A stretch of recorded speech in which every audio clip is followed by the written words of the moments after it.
What's going on, everybody, and welcome to another episode of Lone Duck's Gun Dog Chronicles. Really excited to have our guest back on the show, Hunter from Kent Cartridge. Always enjoy having him on this time of year, especially as we're rolling into hunting season. So, Hunter, welcome back, buddy. How are you doing?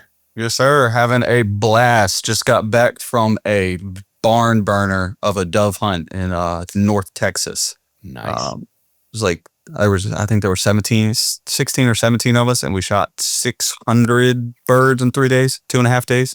That's awesome. That's a lot of birds. Yeah, man. It was, you should have seen the look. So coming back through TSA, you should have seen the look on the lady's face because I put it in my camera. I have like a Yeti loadout bucket. So when it went through the scanner as not a check bag, like a carry-on, she like stopped and was like, "What is in this?" I was like, a couple dozen dove breasts," and like full freak out. Like, didn't open it, just push it over to me. He's like, "Get away. I don't want to deal with that."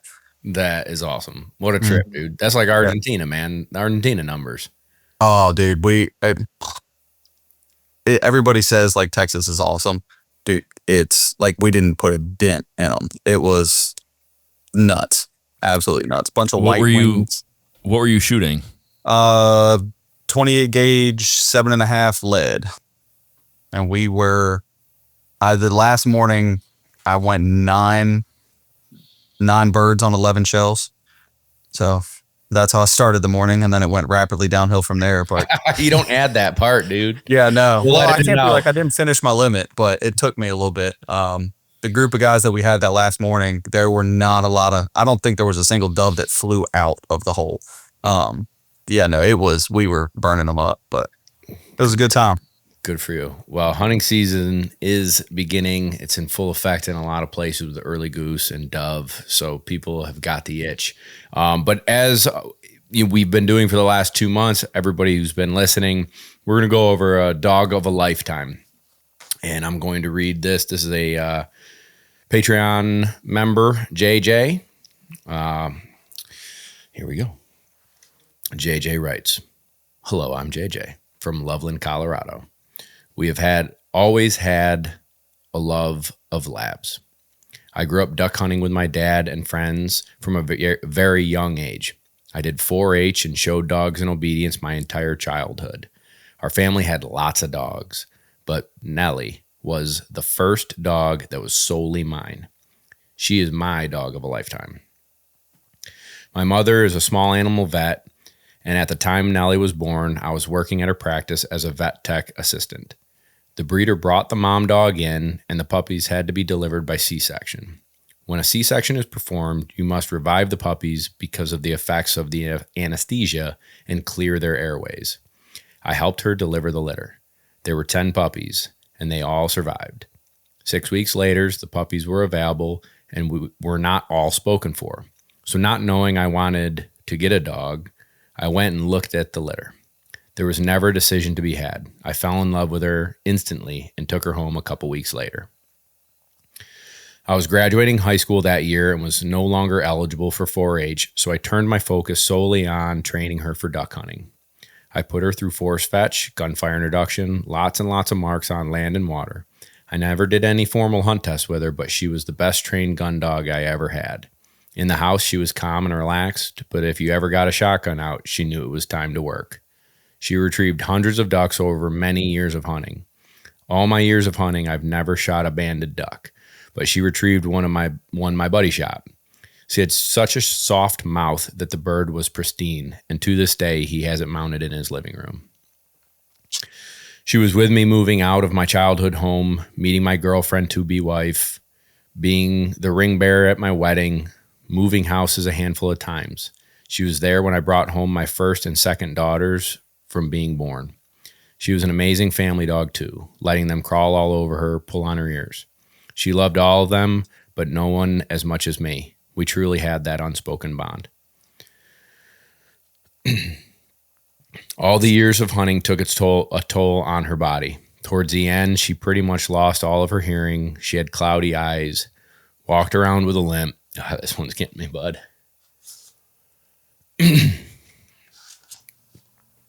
Walked around with a limp, but was always happy to see me and greet me at the door.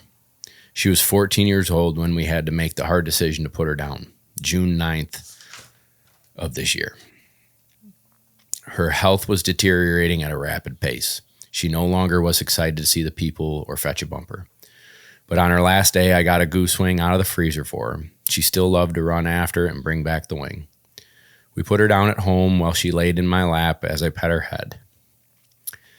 I was there for her first breaths into this world, and I was there with her for her last ones. Now I have an 8-month-old yellow lab that I've been going through the gun dog training, and I've been watching all the lone duck training videos. I plan on training him and running him in AKC and HRC tests in my area. Thank you for the content that you're putting out. I want to train Remy. I see it, Nellie and Remy. He's got a theme going to an even higher level that I trained Nellie, but he will still never be the revered to the same degree. Thank you for giving me the opportunity to share how much Nellie meant to me and my family. All right, that was a good one. Jesus. Ooh. That's brutal. Gosh, snipe. Thanks, buddy. That was a good story. Yeah, that's a start. Yeah. I like not They're reading cool, them though. beforehand. It doesn't help me actually reading them at the moment. Like pre-reading it probably would help me be smoother, but I feel like it wouldn't have the same effect if I had already read it 2 or 3 times. So I like to not read them beforehand. So JJ, thanks, man. Appreciate it. And cheers to Nellie. All right, Hunter, you're up, dude. Tell us about your dog of a lifetime without crying. Yep, I could. Yeah. No, that. Don't know if I'd do that one.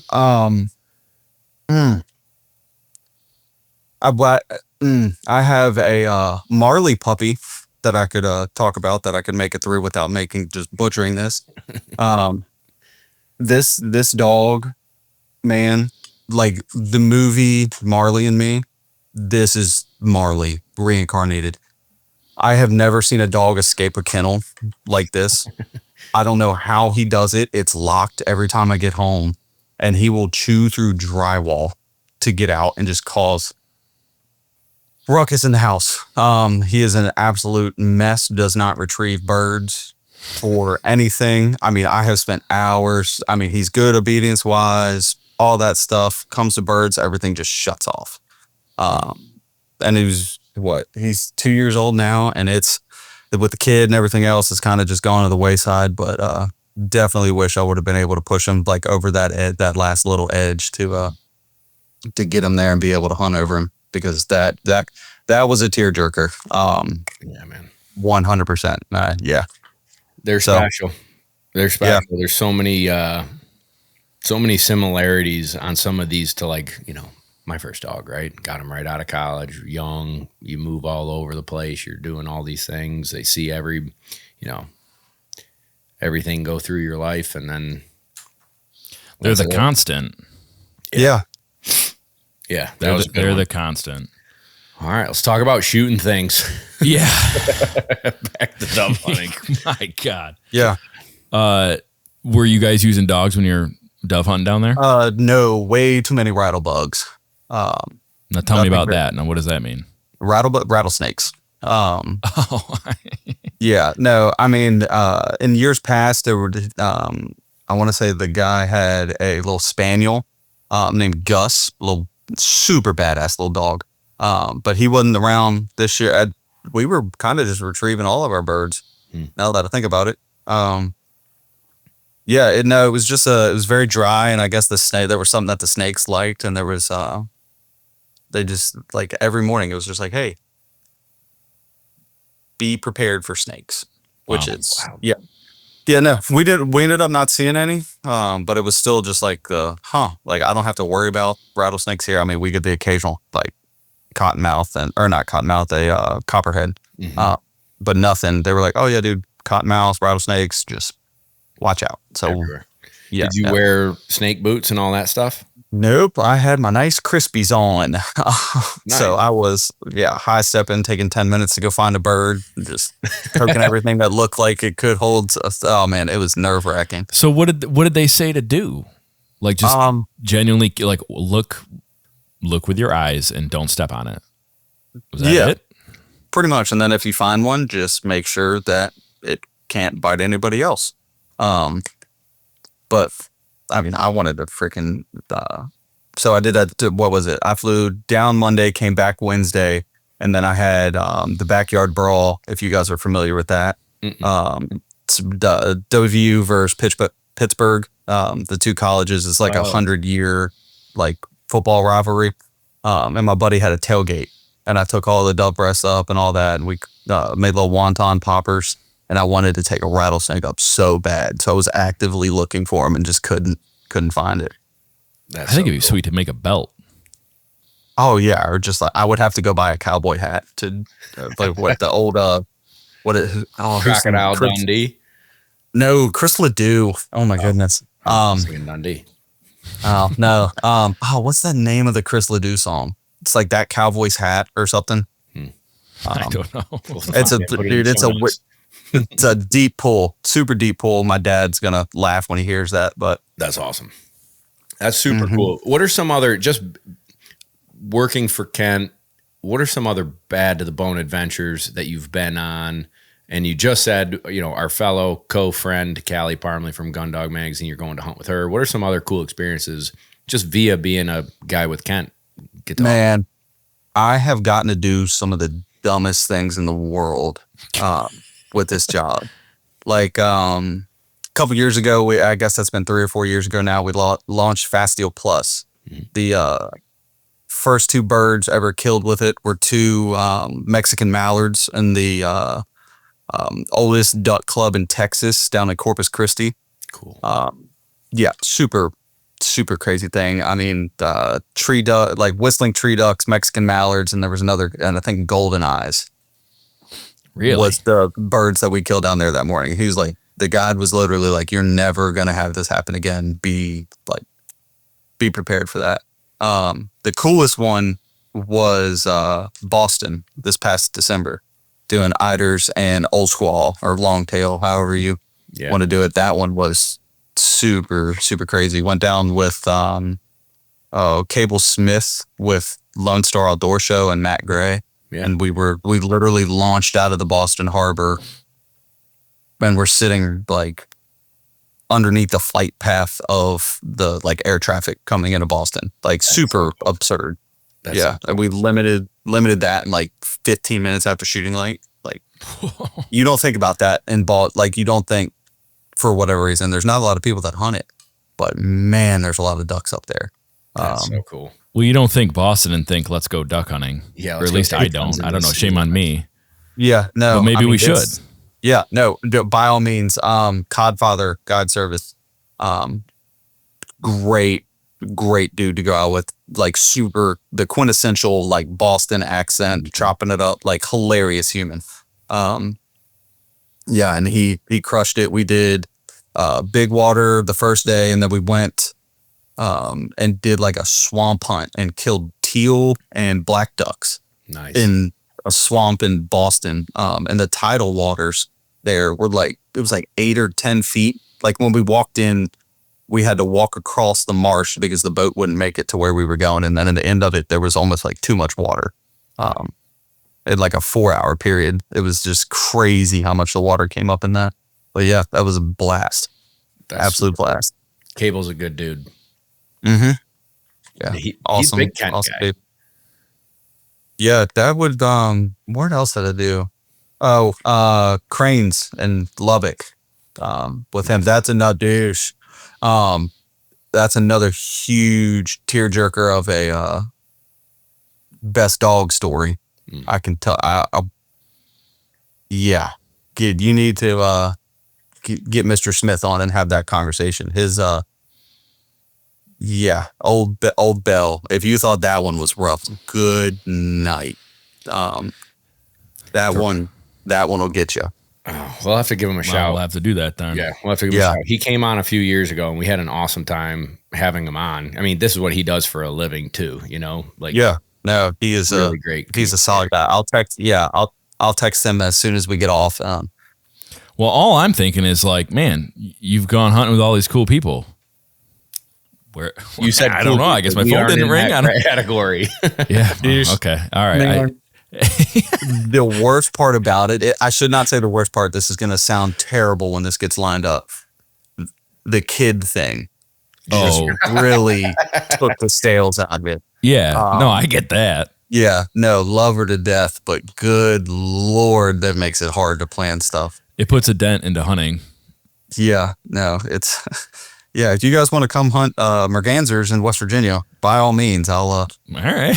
I know Sounds like a good time. Sounds good to me. Yeah, yeah. No, it's it gets fun. It's tough to juggle, man.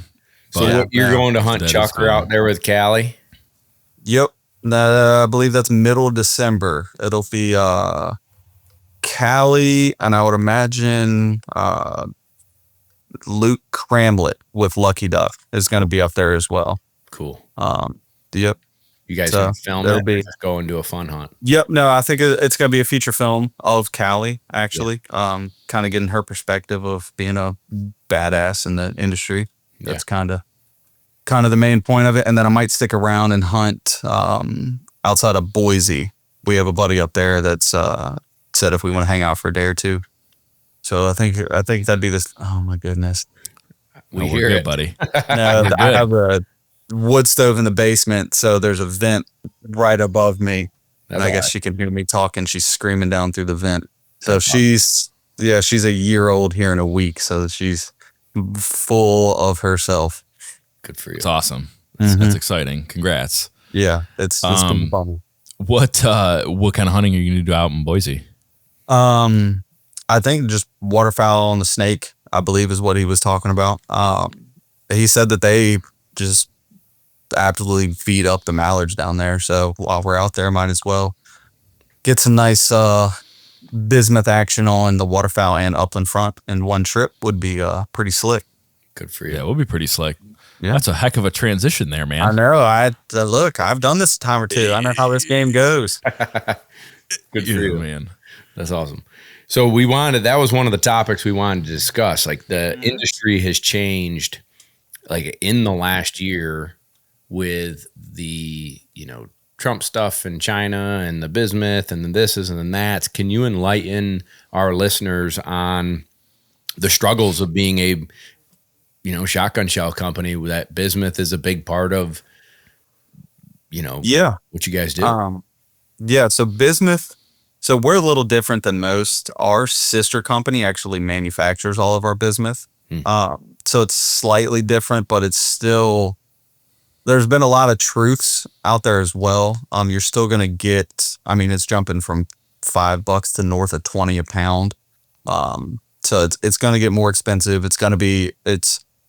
I would imagine it's going to be somewhat of the same looking at like toilet paper back in 2020. And like, it's going to be harder to find, but everybody and their brother's thinking it's going away forever. So they're just going to buy all of it at once and not really think about it. Hypothetically, everything could go away tomorrow as well.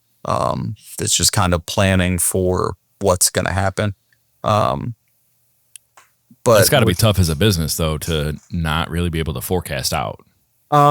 Yes and no. It's nice because we still do, like, our assortment is broad enough that it's not, steel, Fast Steel 2.0, Fast Steel Plus, and even like all-purpose steel now. Steel is still our bread and butter. Like it's not even particularly close, in my opinion. So it's not going to be like a make or break type thing. Bismuth is fun. It's cool. It definitely has its market. But to be blatantly honest with you, I shoot Fast Steel Plus 2s and 4s more than I shoot anything else now. Gotcha. I've just gotten comfortable with it. But with that being said, we are trying to find a middle ground to help alleviate like pressures on the wallet. Everything's expensive nowadays and it's only getting worse. So finding something where we can make everybody kind of happy is what we're going to be focusing on for this next stretch. So do you, and maybe we can talk about this or not, but like, do you envision like coming up with your own like new type of shell or like combining things or like, what do you think? I don't know which avenue they're going to take it. Kind of like pushing the envelope for innovation is going to be a thing that we're going to get back into the main line of the next little bit, then really just trying to find something that helps us stick out. We don't want to sacrifice quality of a product or anything just to get something out the door, to have like having something new every year that you're not willing to stand up isn't what we're trying to do. It's fine if we're going to release something new, it's going to be an evolution of something or what we would think is going to be the next best thing. So finding an avenue, whether it's reinventing something, going back and looking at something that we've done in the past that might not have worked and taking a different perspective on it, or just something completely new that we stumble upon. I really don't have any idea what direction it's going to go. Looking forward to testing a lot of it. That sounds awesome. Yeah. What does the testing process kind of look like? So we have a ton of different stuff. The biggest, Fastio Plus was kind of like my COVID baby. I shouldn't say mine. I did a lot of the legwork with it. Me and my lab tech, which we need to have a t-shirt or something made with Peanut. We have a guy that's been there for literally since the age of time. His name's Peanut. Hilarious human, but he is a wizard with shot shells. So we did we started, I think it was 1,300 and went all the way to 1,700 with Fastio Plus. 50 feet per second increments in between there. And we found that sweet spot. We shot, like it was three or six times with each load and kind of narrowed it down until we got closer to what we were looking for. Mm-hmm. And by the end of it, when we settled on that 1450, we were shooting mid to upper 90s at 40 yards with it. Electronic patterning system. It's kind of all right there. We've had guys that we sent ammo to do like their own testing on it before we launched it, and they were like asking us to validate our pellet count because it wasn't making sense in their system. So it is a barn burner of a load, but it takes a little bit. So just trying to get into that and start hammering out more and more of them. Gotcha. So I need to come up with a new tagline for it. That's what you're telling me. Yeah, no, dude. It tickles me every time I post something with bismuth and just I know it's coming every single time. And I look forward to it every time. Yeah, no, it's definitely, I know you guys are felt every time that there's a bismuth box or a shell or something. It's you guys every time. That's awesome. Well, yeah. I'm glad to. I do love shooting it, but I understand like there is a price point, and some people, it's expensive, and so to have something else that you believe in so strongly, maybe we got to give it a whirl and just like put the bismuth aside this season and let it eat, and then we're gonna have to think of a tagline. Yeah, no, I'm optimistic that it's not going to go away forever. And like I was saying earlier, all the hypothetically, the tariffs could disappear tomorrow. Sure. And who knows what that world looks like. Right. So this all could be just us just talking, but who knows where it goes. As far as innovation goes, I think you got to come up like some of the next couple of things to come up with is how to make your shell also bring in the mergansers a little bit closer. That's going to be helpful. I want to put a hooded merganser on a box so bad it hurts me. At least put it on a t-shirt and I buy one. Yes. Look, I left this. So we got some new merch coming out, and I got some stickers made off of it. And one of the stickers has a spoon bill. Nice. Yeah. Yeah. So that's going to be on a t-shirt too. Everybody does mallards. Give me a spoonie. And it's pretty, it's going to be pretty fun. But just trying to get into that side of things where we look like young, hip, fresh. Like we've had Kent, like just the very generic Kent logo t-shirts out the door. We're bringing in graphic tees. I think we got 5 of them potentially getting ready to come out. Cool. So it's changing. It is a changing. It is, but it's cool to see that you guys are trying to stay at the forefront of it and trying to change.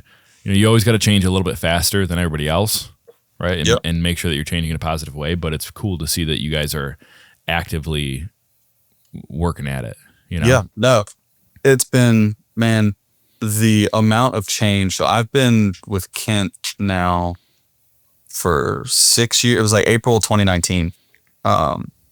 And the amount of change that's happened in that 6 years with this company is, I mean, I've never heard of anything like it. It is special. And I say this every time, but it's a really good time to be a fan of Kent with the like way that we're changing and moving forward.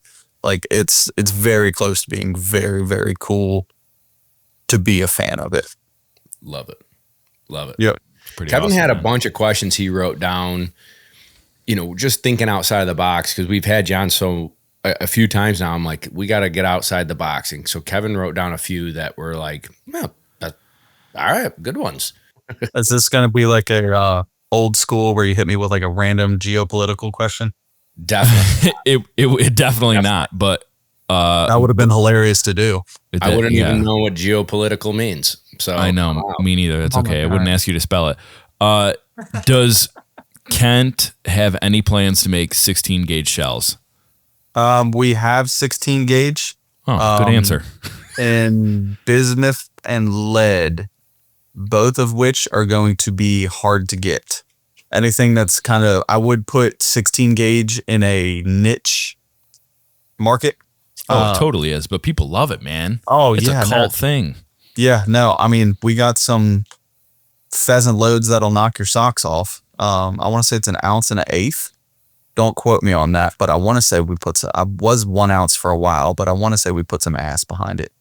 Yeah. And that's on the lead side. Yeah, no, there was actually a kid that texted me on that Texas hunt. He's like, I'm bringing my 16 gauge with me. Can you send down some dove loads? Like, well, I don't have dove loads, and I don't think No, you I want to can't. shoot Thanks pheasant for loads. asking.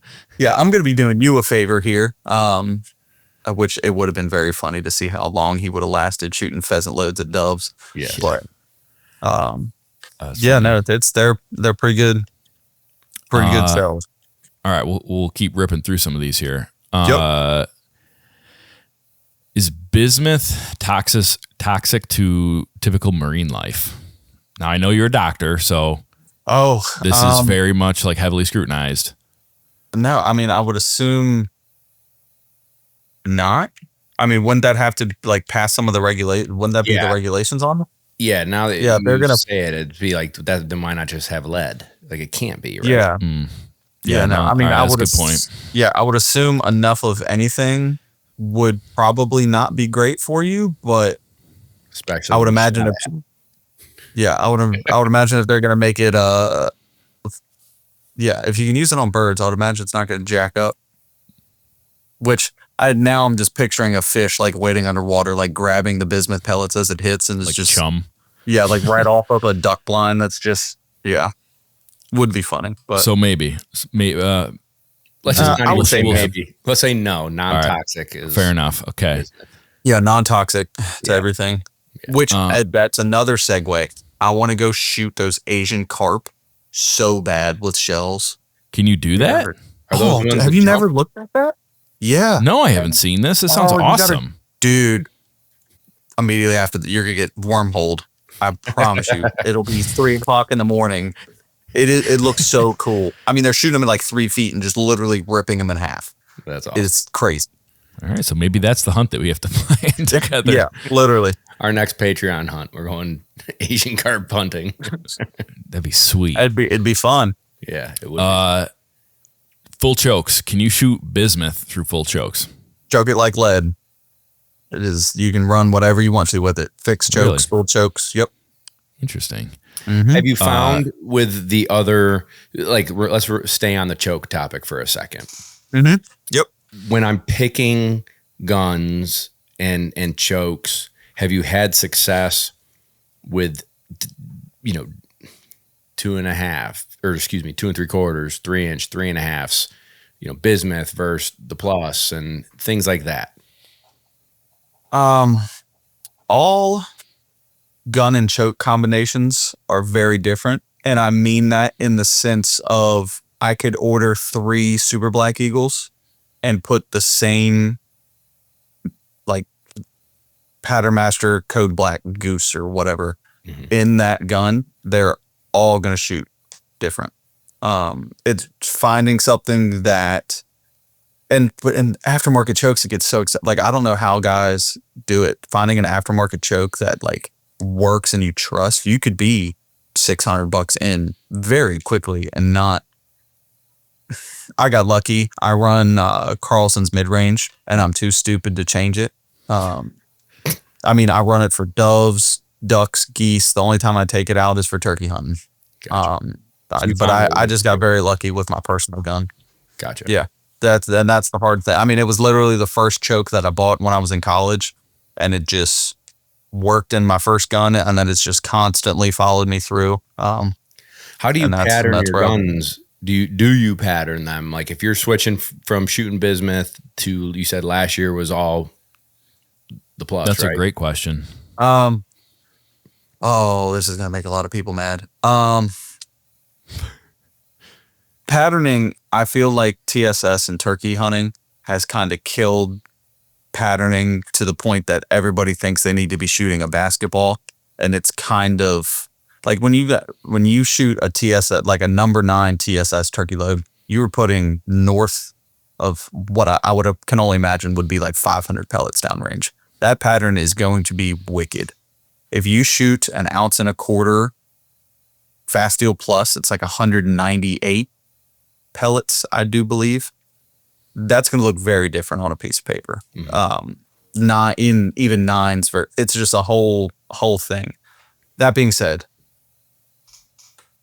40 yards, put it on a lead sled or sandbags and shoot and put your pattern.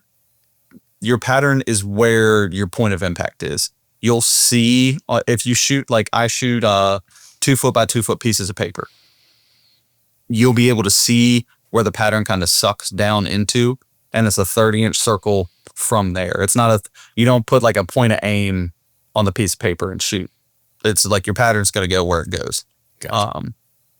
Yeah. And at the same time, it could probably I could definitely see it killing people's confidence too. Patterning's good if you're going to be making big switches. Cool. And once again, I'm too stupid. I just like get a feel for it, and when I find something that works, I will not change off of it. I think it makes sense though, because then if you get into rhythm with what you're shooting and what you're doing. Right. So, yeah. And even when you're patterning, especially duck, like anything that's flying, how often are you gonna, I mean, unless you're just like some crazy dude that just water swats the snot out of birds, you're swinging. You're not gonna be stationary. You're not gonna be doing anything. And trying to shoot a pattern swinging on it, I don't even know if there's anybody that has tried that. Would be interesting to do. That would be interesting to do. Well, yeah, because you're talking also about the shot string too. You know, yeah, it's kind of there's 100 different ways to skin the cat. There's a lot of good you can pull from it. There's a lot of like doing it right's one thing. Going out and shooting a gallon jug of water and watching all the water fall out of it is a completely different thing. Find something you like shooting and shoot it. Is the best thing I could tell you without being overly don't patterning your gun's cool. You got to do it. But if you do it the wrong way, it's almost worse than not doing it at all. Gotcha. I also think that there's like you get used to your, like you said, you've been shooting that gun, that choke, that ammo. You shot a lot of birds with it. Therefore, you know where I should be leading it. We should, a little bit high, a little bit this. You're trial by fire. The actual art of being a good wing shooter is part of getting used to whatever you're shooting, meaning the ammo, and it's all that. Yeah, and it's such a like finicky thing too, because I would imagine there's guys that don't pattern their guns when they go dove hunting. Yeah. And now all of a sudden, doves are the hardest thing in the world to hit. Like even in Texas, it took me after a full afternoon of shooting I went from shooting a 12 gauge the past couple years all the way down to a 2 3/4 28 with a factory modified choke. And that learning curve took a very long time to get a hold of. And even on the opposite side of the coin, a good buddy with Silencer Central was down on that hunt too. And if you guys have seen their new it's a Banish 12 shotgun suppressor. No. It's probably 7 inches long, and it screws. So you have a choke that screws into your gun, and then you screw the suppressor onto the end of the choke, essentially. So it's like a 7-inch barrel extension. And even that is the exact opposite of it. Like, that took a while to get used to swinging, and you're not going to get that patterning your gun is going to be completely different than swinging on birds, and it's just going to be harder to get used to, I think. Yeah. No, that makes sense. Good answers. I can't imagine shooting a silenced shotgun, though. That's got to be weird. It was different. Like, kind of going back to the, like, my life is very dumb. I get to do a lot of very stupid stuff. Shooting doves in North Texas with suppressed shotguns. That sounds awesome.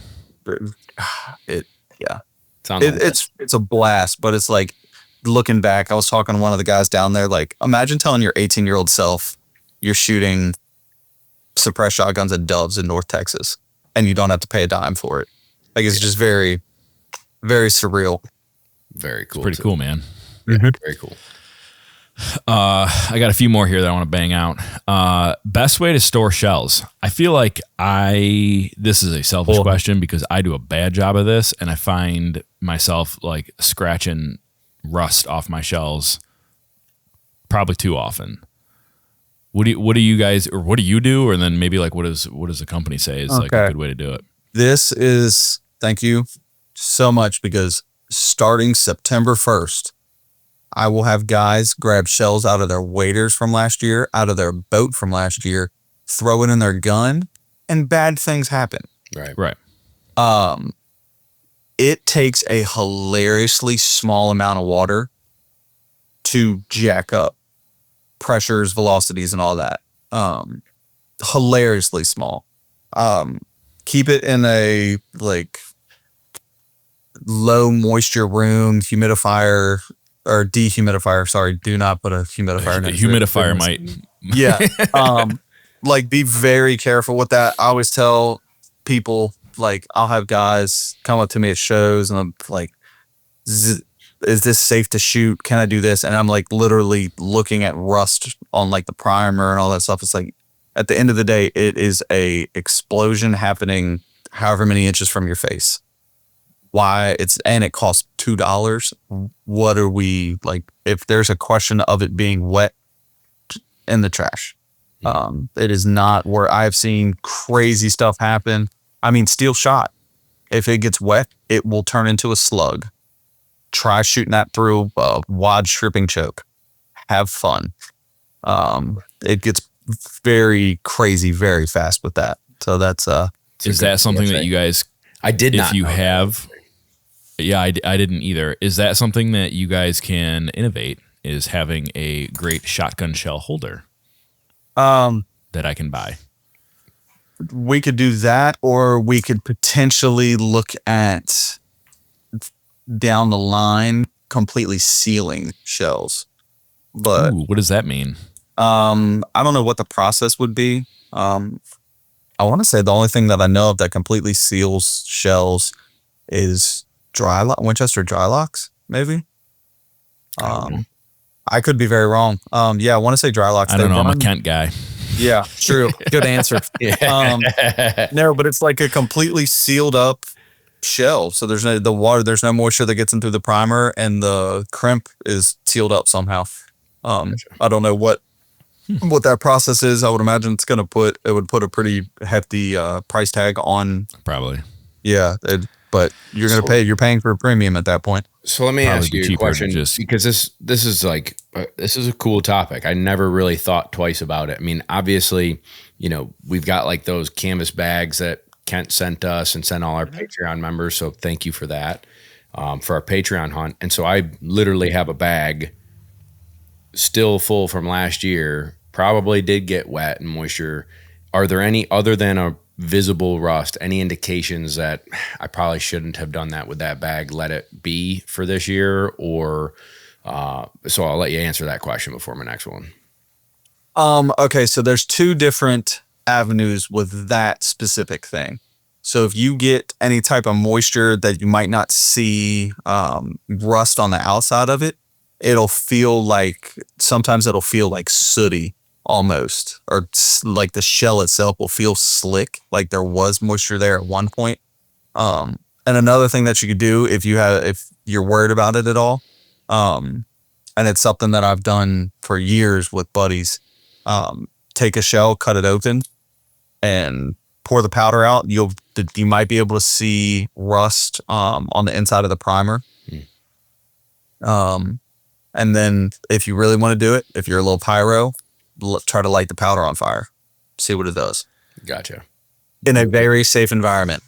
Very safe. Yeah, I'm not condoning this. Don't light gunpowder on fire on your kitchen table or something stupid. Pour it out on your driveway and light it and see what it does. But gotcha. Noted. So let's say I've got a case of 7.5s.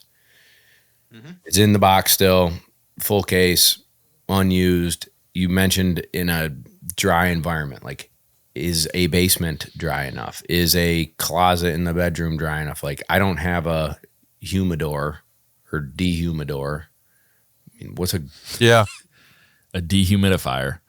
A humidor for the cigars, and you do have ammo. Right, and you do have a dehumidifier in your basement. It's also dangerous because it could flood. Yeah, no. Basement, Sorry? If you have a dehumidifier, good Lord, you got me. Dehumidify in your basement. If you have it like not in a closet and it's in an open air area, I would say you're probably good. The majority of my shells. How about in my barn under the force fetch table? That might actually be good because it's breezy in there, but wouldn't get wet. Yeah, I mean, strong indicator. If you see like mold anywhere or mildew, soot, that's probably a pretty moisture-driven area. Okay. Yeah, but even inside a case at that point, you might be able to get away with a little more. But I saw something a couple months ago where a guy was talking about if you keep shells in your truck and it's freezing and thawing, condensation will eventually build up on it. And that's a whole different can of worms that I didn't even think about. I mean, when it's duck season, my center console in my truck fills up with Lord knows what shell. Yep. And it just kind of goes back in the bag and gets shot. But you would be surprised how many guys, I've gotten shells back where guys saying that they weren't firing, getting XYZ happening.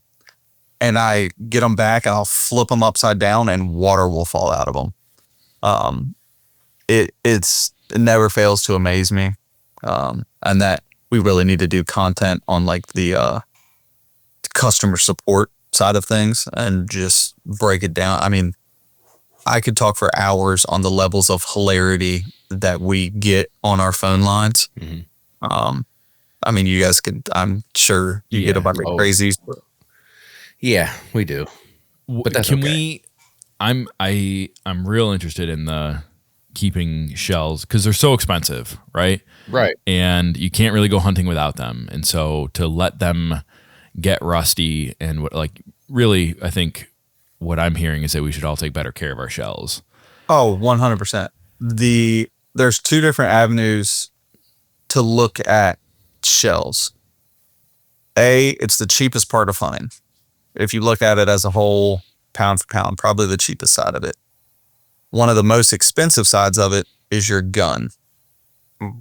Like 17, the average autoloader today probably goes $1,500 to $1,700. Mm-hmm. Risking $1,700 and 6 months of waiting to hear back on what happened versus $2 in shells, or even $200 in shells. Right. Like it's almost like you're putting gas in a Ferrari. You're not going to want to put some diluted stuff. Like you're not gonna put anything other than premium in it and run the risk of having Lord knows what damages happen. Yeah, that makes sense. That's a good metaphor. Take care of the ammo, everyone. Yeah, no, it's cheapest part of hunting. It is literally an explosion 2 inches from your face. On the flip side, though, you had mentioned, paraphrasing, something like, well, if it's not good, just toss it in the trash. But is there something that people should do? Like, how can you dispose of that stuff properly? Whether it's like all the spent shells that end up in the back of our boat, or like a dud ammo, or like a dud round. Is there something? Oh, that's another avenue.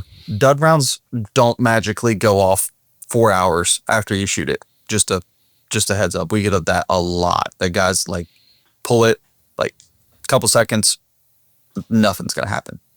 Not gonna blow up. Don't worry about it. Really? Yeah. That's an old I don't know why. I don't know why that's a thing. Like I think people think there's like a fuse on the inside of it. It's just not. It's not gonna go. Interesting. Yeah. Don't have to worry about that a whole lot. As far as I go, rusted shells in the back of the boat, I will throw a couple of them away. I believe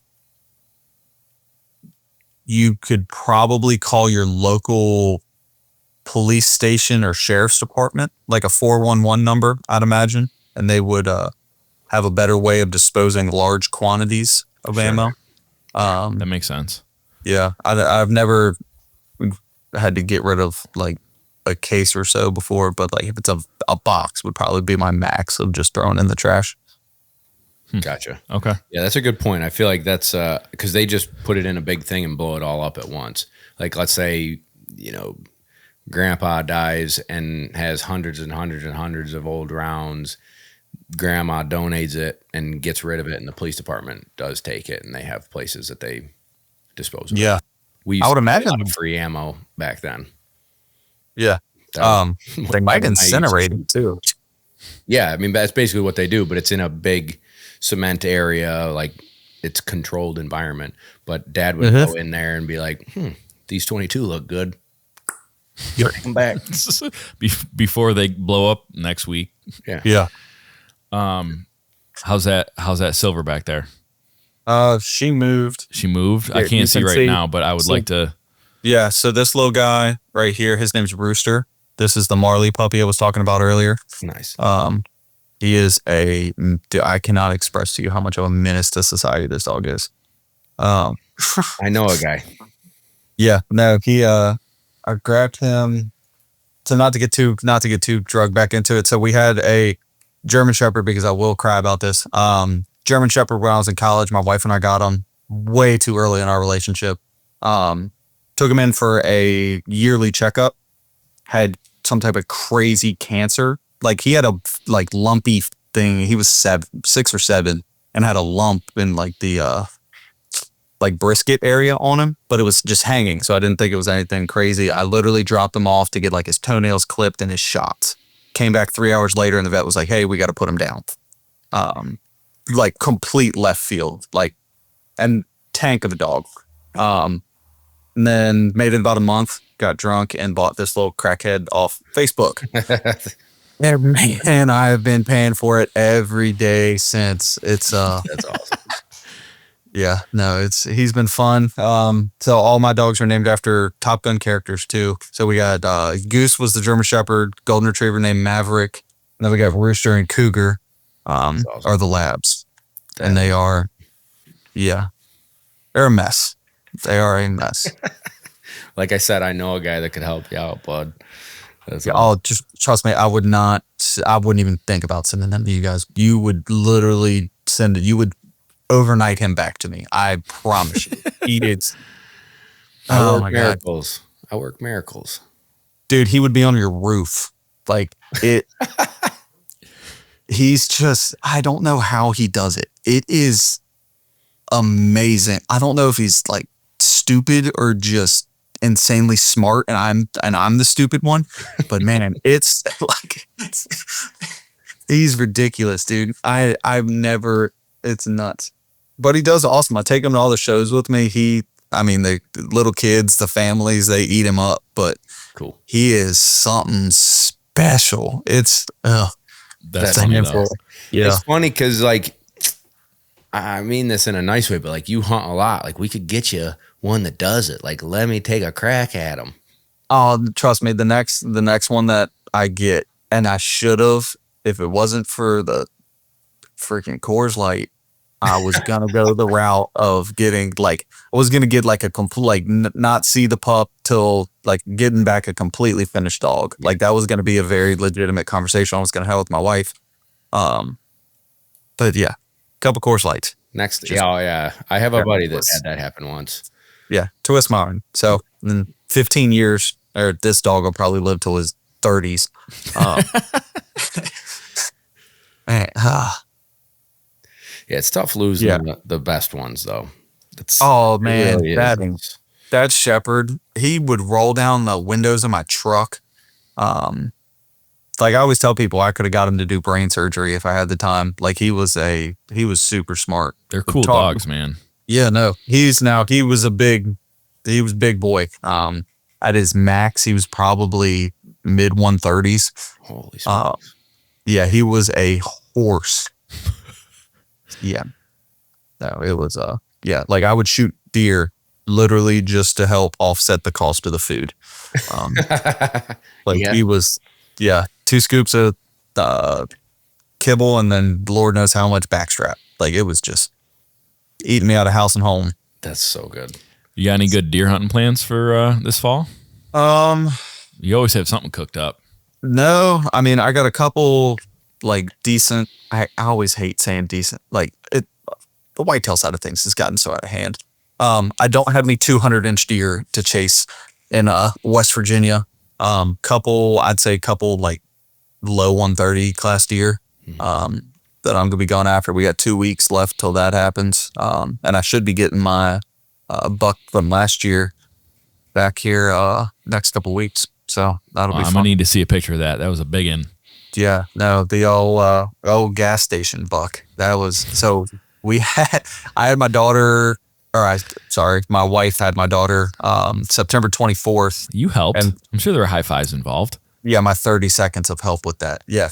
On the front end or the back end of that? Front end. I literally was just changing diapers and trying not to get yelled at for the first couple weeks.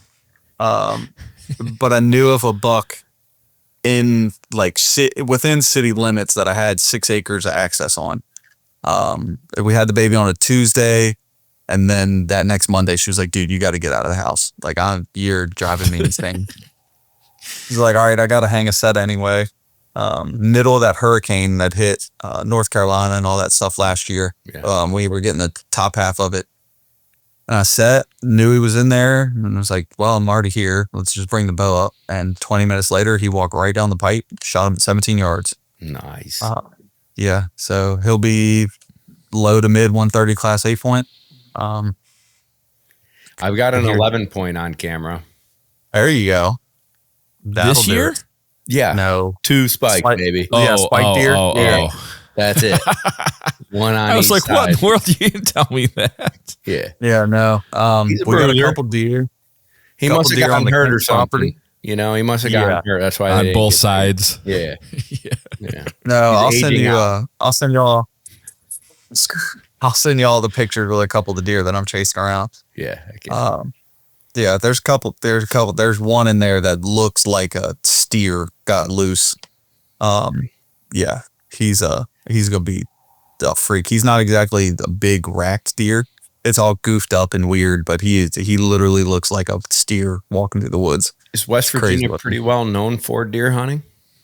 No, we have, and we're saying West Virginia here is a strong word. We're like probably 20 minutes from the Virginia line. Mm-hmm. So we're very DC oriented. Now there's counties in the southern part of the state that are bow only that have hammers. I mean, dudes kill giant deer down there by like Midwest standards every year. But I mean, you're looking like 130 to, there's been a couple like low 160 class bucks that I know of at least, killed in the last couple of years. So it's definitely changing. We can still shoot $3 a year is the biggest thing. So you got guys shooting 2.5-year-olds every year. It's not really gonna progress at all. I'm big So on the 7 we got a couple months. more. Oh yeah, if it doesn't have spots, I don't care. This veal venison. Yep. Love it.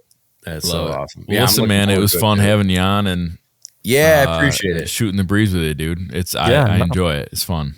Yeah. Anytime you guys need me, I'm always available. We Gets should me out of do, putting the kid to bed. Honestly. We got to have some sort of comment section contest for the new tagline for Fast Deal Plus. If they can think of it, there you go. I'll try and put the Lone D spin on it.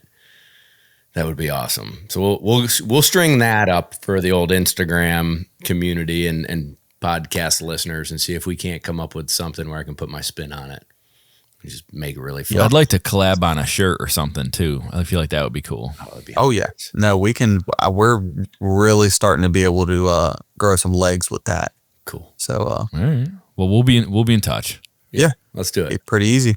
Everybody, thank you so much for tuning in. As always, Hunter, we appreciate you and we appreciate Kent and all the things that you guys do for us and our community. And so it's always having you great back on the show, man. Pre-season, pre-hunting season, get in the groove. Tell everybody where they can find you and where they can find Kent. Yeah, social media. What is it? I think it's HK Colbert on all the socials. And then just Kent Cartridge on Instagram, Facebook, YouTube. New website, super cool. Yeah. Don't know what else to plug. Let it rip, Tater Chip. Everybody who tuned in, again, thank you. Week in, week out, you're here with us, taking time out of your day to listen to me and Kevin and our guests jibber jabber about dogs, ducks, and everything else. So thank you for listening. We'll catch you in the next episode.